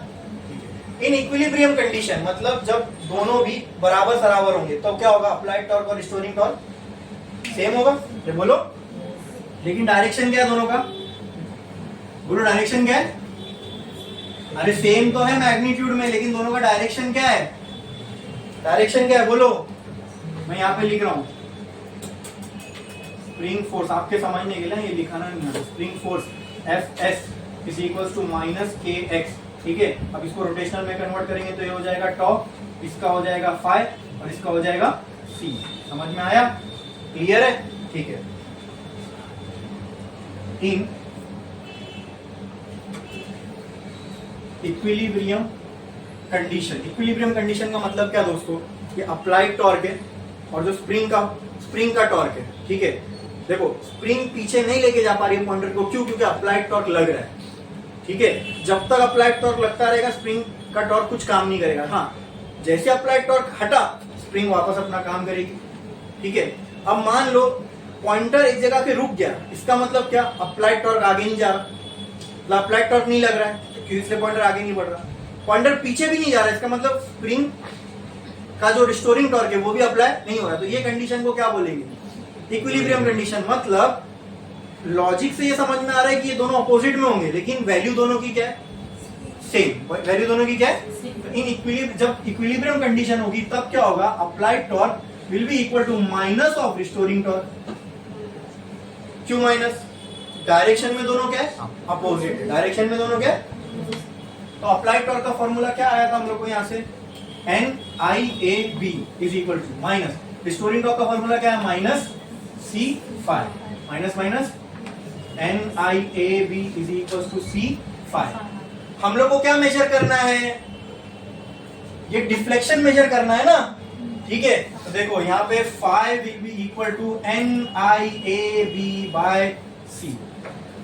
हम लोग को सिलेबस में इतना ही है, खाली कैसे मेजरमेंट लेंगे गैल्वेनोमीटर से वो निकालना है, वरना इसके आगे और भी पार्ट है, सेंसिटिविटी ऑफ गैल्वेनोमीटर, ठीक है। सेंसिटिविटी में वोल्टेज सेंसिटिविटी, करंट सेंसिटिविटी, ये सब आती है, बट वो सब हमको नहीं, हमको सिर्फ इसका मेजरमेंट कैसे करता है वो निकालना है। तो हमको समझ में आया इससे डिफ्लेक्शन ऑफ पॉइंटर। देखो ना, पॉइंटर मीन पोजीशन मान लो ये है, करंट मैंने बढ़ाया, पॉइंटर डिफ्लेक्ट होगा तो क्या इतना एंगल कवर करेगा, वही एंगल फाई।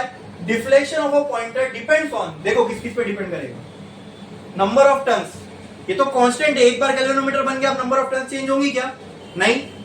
उन टर्न्स का एरिया चेंज होगा क्या, नहीं। अंदर जो आपने मैग्नेट लगाया वो तो परमानेंट मैग्नेट है, वो चेंज होगा क्या, अंदर ये C जो वैल्यू है C, ये डिपेंड करती है स्प्रिंग के मटेरियल पे, जो एक बार आपने लगा दिया वो चेंज करोगे क्या।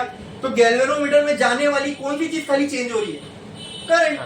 करंट कम तो ये डिफ्लेक्शन कम। देखो यहां से from this equation can you say that phi, ये सारे कांस्टेंट है ना, लेकिन सबको एक कांस्टेंट ले लो के, हाँ सब कांस्टेंट की जगह मैंने एक कांस्टेंट ले लिया के।